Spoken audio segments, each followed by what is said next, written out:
Hello everyone, well, welcome back to MDLR Fishing. Today we're going to do something a little bit different. It's a style of fishing that normally you would not see me do. We're going to soak some bait in the water.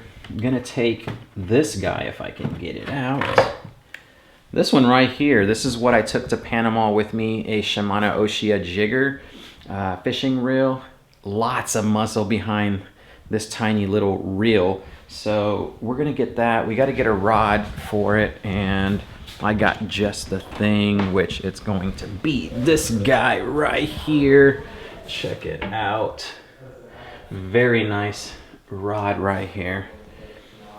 All right, so we'll get this together, get out there and get the Autopilot 120 loaded up on the truck.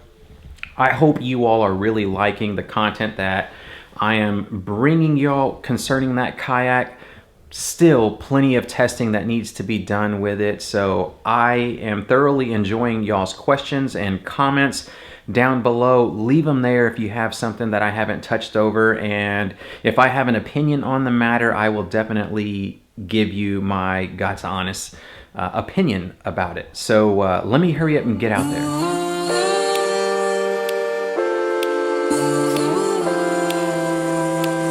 Right here in my hands, I have two new products from Ram Mounts that I think is gonna be able to come in handy. These right here are for my tie-down straps.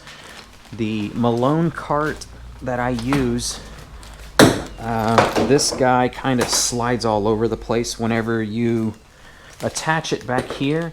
So when I looked online and I found these guys right here, it's the Ram vertical tie down. So you get two of them inside a package.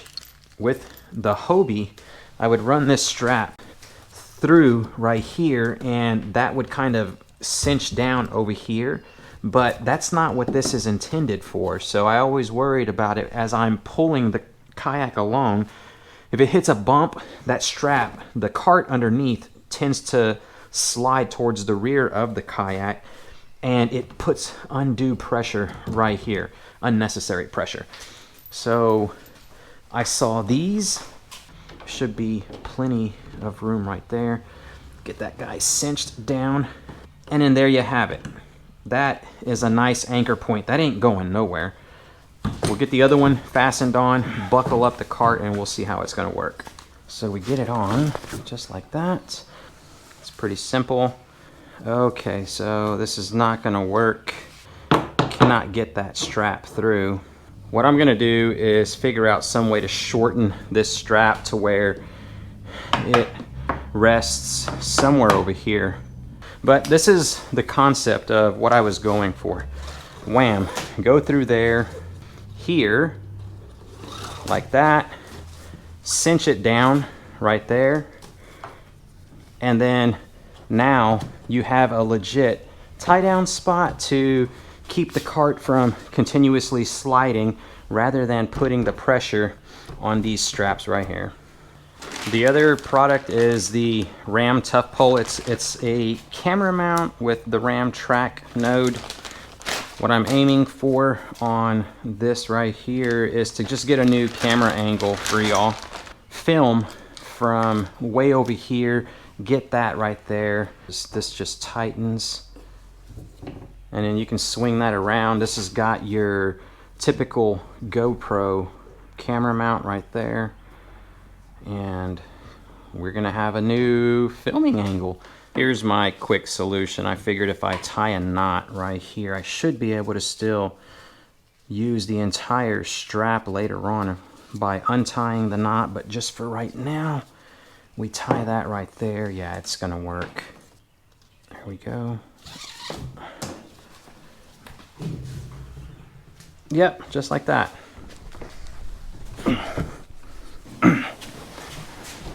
Make no mistake, it is a heavy kayak, but definitely still doable.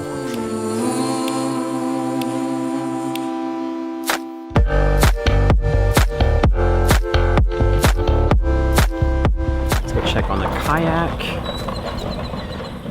Pretty good. Got everything in there. What we're gonna do is go inside and get us some bait. I'm thinking whole crabs.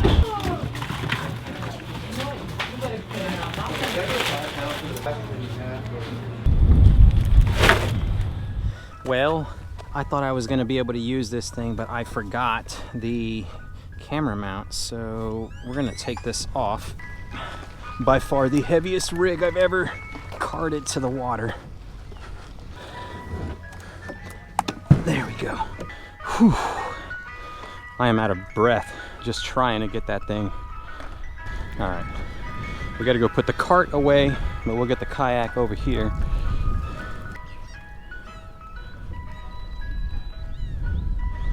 All right, hit spot lock. And there it goes. She's just gonna do her own thing right there. Very heavy, but actually out here in the water, man, that's where it shines. It's like a Cadillac. Here, let's turn her around. Yeah, I could definitely get used to this, even though this is not the way you're gonna fish, but good Lord. I mean, just having the ability to just throw your kayak out there without having to tie it down, move it out of the way, just throw it out there, engage the Minn Kota, and then there you have it. You're ready to go. It's such a neat kayak to play with, and to be able to do a lot of things that I normally wouldn't be able to do with any of my other kayaks. Yeah, I've got to hand it to Old Town for creating just such a spectacular platform to fish from. It's a 100 amp hour battery. It's two 50 amp hour batteries in, what is it called, series, to create 100 amp hours, and this motor and that battery together, tons of power. Only used a quarter of the battery life on it, so that right there is definitely going to allow me to extend the distance that I'm able to travel out with this thing. We have some moderate winds. They're out of the south at 13 miles an hour, and once we get over here to the other side of the end of the dike, oh my gosh, look at that, 28 foot deep right here at the very end alongside the rocks. I'm probably about 30, maybe actually 50 yards away from the rocks, and that's pretty deep. But what I was saying is, once we get across over here on the opposite side of the dike, we're gonna have to deal with the, well, not us, the motor's gonna have to deal with the winds. Like I was saying earlier, normally I wouldn't even do this style of fishing because it would just be too much of a chore to keep track of the kayak in holding its position out here at the end of the jetty. And then you just, like, trying to fish out here at the end, you got to get here early, otherwise there's not going to be any space because everybody's got their lines soaking in the water. Also, one of the most common things that every angler experiences when they're soaking their bait, you're constantly getting hung up at the bottom, so you lose your rig, and it's just a pain. Being on the boat, hitting spot lock, I think I'm far away from everybody. There we go. Spot lock's engaged. The motor is going to start doing its thing. And now all I've got to do is just worry about fishing. Let's get my rig ready to go. We'll start out with a 5-ounce weight. Yeah, let's do the 5-ounce weight. We need a sinker slide. Thank goodness we got one left. Set the sinker slide through. That's going to hold our crab down there at the bottom and allow for it to just move freely, just like that on this end. And then the sinker slide, well, that'll just move as well. I'm gonna use the polymer knot. That's the best one that I actually know of to cinch down braid without fear of it coming undone. For those of y'all that have used braid, you know sometimes it will like kind of slide. And there we are. Now what we're gonna do is just cinch this guy down. Let's get the sinker. Where did it go? Oh, please don't tell me I kicked it out the boat. Oh no, I didn't. I was like, please don't tell me I put it down there and it fell through the scupper hole. And there's the rig that we're gonna be using, just like that. That will go down there. My bait can kind of move around, and we'll put the crab right here. Get over here, Mr. Krabs. We ain't taking no chances. I've already had my finger mutilated once already by a red. There we go. Knock off that claw. Knock off that claw. And so all we got to do is just figure out how we're going to cut this fella in half. Shame on me for losing my shears. Rip off these legs, kind of chum the water with all this stuff. Boy, that's the lump crab meat down inside there. I remember how that stuff tastes. Delicious. All right, so there we go. That's the first one. While this guy is stunned and before he actually comes to, we're gonna go ahead and dress him up as well. Doing my best, trying to get through this crab with tiny little scissors. These things have come in clutch many times because I forget a knife, because I forget scissors, I forget something or another, and they have managed to save me plenty of times. We did it with the tiny little scissors. Boy, they're gonna stink later on, I bet. All right, now all we gotta do is just let this guy go down there and marinate. I am not familiar with this style of fishing, so what I've always seen people do is go through this back here and then just kind of come out just like that, and hopefully that holds. Let's get it down there and finally start fishing. One of the things that I've noticed while sitting here waiting on a bite on this iPilot remote and taking a look at the Minn Kota while it's on Spotlock, I'm just curious how much juice is being used because the speed keeps shifting. I know that the GoPro probably isn't going to get this, but it's going from 1.5 to 2, 2.5, 3, and it's just constantly shifting. The motor is constantly moving in all these high winds. I am staying steady. I have not moved off my spot at all, but that guy is definitely using a lot of juice, I'm sure, just constantly turning off and on. It's making more movements than I could even do, like just at the touch of a hand. I mean, I would have to be like somebody, one of your world record texters or tweeters, whatever you want to say, like doing that. Be a little like a gamer if I was trying to do it myself. Thank goodness we've got the Spotlock feature. We got some good fish marks down there all the way at the bottom. Been soaking this crab for a little close to an hour and nothing. It's been nearly 2 hours and still no bite. The Humminbird is lit up with fish. I'm not too sure if they're gonna be game fish or just maybe some cruising mullet all the way down there. Who knows? The dangle that I did a minute ago, it was probably about 30 minutes that I did that, trying to keep the crab off the bottom, but still, that didn't work as well. Eventually, I'm gonna end up moving in probably like 30 more minutes or so. I'll go behind the dike and try to take refuge from these winds. It is getting really sporty out here. It feels as if the winds did pick up, so we'll see how it goes. And hopefully I'm gonna be able to show y'all some fish being caught. Yeah, nothing even played around with this thing. All right, well, enjoy. Hope somebody, now that I did that, somebody's gonna probably just come up and crush that. I am marking a fish down there all the way at the bottom. Let's get this down there. 30 feet down. It is deep. There we go. We just hit the bottom. I'm gonna engage the drag all the way, and I'm just gonna leave the spool disengaged so that when something bites, I've just got my thumb on the spool and they can run with it if they'd like. And in the minute that I feel that they've got it inside their mouth all the way, we'll engage the drag. No need to set the hook because it's a circle that we're using, and we'll just hold on. We'll see how this motor handles. If it's going to be too dangerous while the fish is pulling us in one direction, well, we will, being that the motor would pull us in a complete different direction, so like tug of war, I will kill the motor and then just let this guy drag me around until I can land him. Okay, there we go. There's somebody down there all the way at the bottom. All right. Come on, Mr. Crab. Call him in, bud. There we go. There we go. He's got it. He's got it. Letting him take it. Letting him take it. He's got it. He's definitely got it. Okay, so he's taking it. We're about to make sure. Yeah, he's got it. Drag's engaged, and letting him take it. There we go. We got him.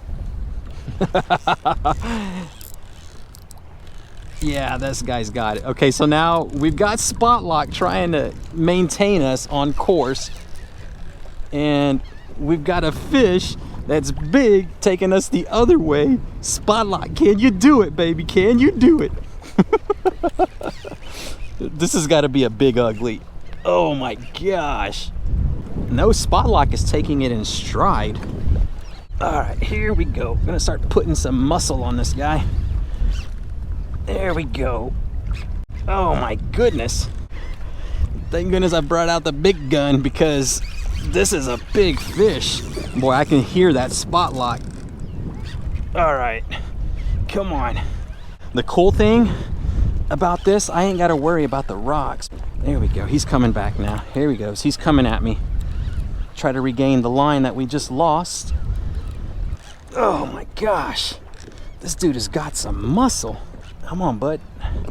Man, that Spotlock is money. Every time I'm like putting torque on this fella and he's going one way, I can feel the Minn Kota actually thrusting and trying to keep us on point. All right, this dude is going completely around.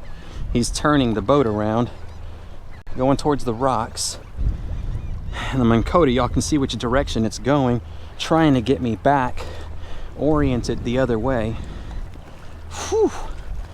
Oh, there he is. There he is. I saw him. We had color. This is a big, oh my God. That is a huge, that is it looked like a red. I don't know. No, that's a big ugly. That is a massive, big ugly. Look at that fella. Oh my God. He's done. Oh, y'all get a good look at that. Holy cow. I'm done. This fella's got to be done too. Alrighty, the first massive fish on this kayak, and it is a big ugly, a big ugly. Oh my gosh, it's like a video game. Seeing him on the hummingbird all the way down there, and I'm like, okay, I clearly see a fish right there. Hopefully he smelled the crab. Smelt it. Start looking at the line, and then you can just see the little thumps as he's pecking it. Then he starts swimming away with that. There we go. Get the power pole down. Man, not bad at all. Holy moly. Hold on, buddy. There we go. Got the hook out. All right, so here we go, everybody.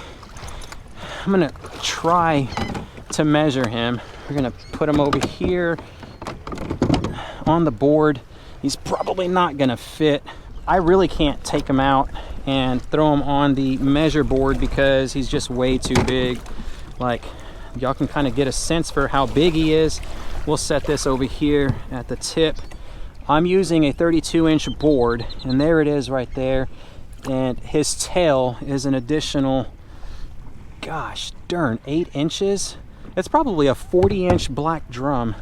Boy, oh boy, that is a massive, big, ugly. We're gonna get a couple of photos and then we're gonna let the guy go. There's really not much else to be able to do without harming the fish. They can't support the full weight or the full load of their weight, and that's why I don't really want to bring him out. But y'all can just check this out. I mean, he is massive. There you go, bud. There you go. Come on. There we go. He's been in the water the entire time.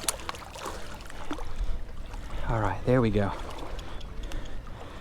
Let's just watch him take off. No. Go the other way. There you go. What an epic fight with that fella. As long as he doesn't go belly up, he's been able to just chill inside the water. And he's taken off. Look at that, going back out towards the deep. I anticipate him taking, yeah, there he is. Oh my gosh. And here we go. We got one half of a crab left, but there ain't no sense in using it. Let's just throw it out there. We've got her loaded up and ready to go. Let there be no doubt, the muscle of that Autopilot, or the iPilot, the Minn Kota with Spotlock technology. That thing, I could feel the thrust just going whenever that big ugly was going the other way. 40+ inches of muscle. That fish fought me really hard, but the kayak just stayed on point. This is a style of fishing that I would normally never do. You have not seen me do it on my channel, soaking bait in a kayak, just out there in very sporty conditions.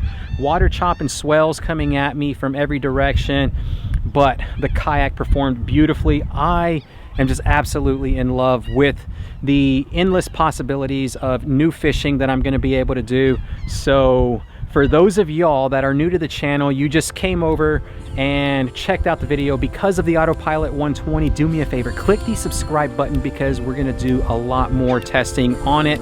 And I am just looking so forward to being able to bring y'all content that I was never able to bring before. And for everybody else, thank you so much for tuning in. I love all the support that y'all have shown the channel. And until next time, tight lines, y'all.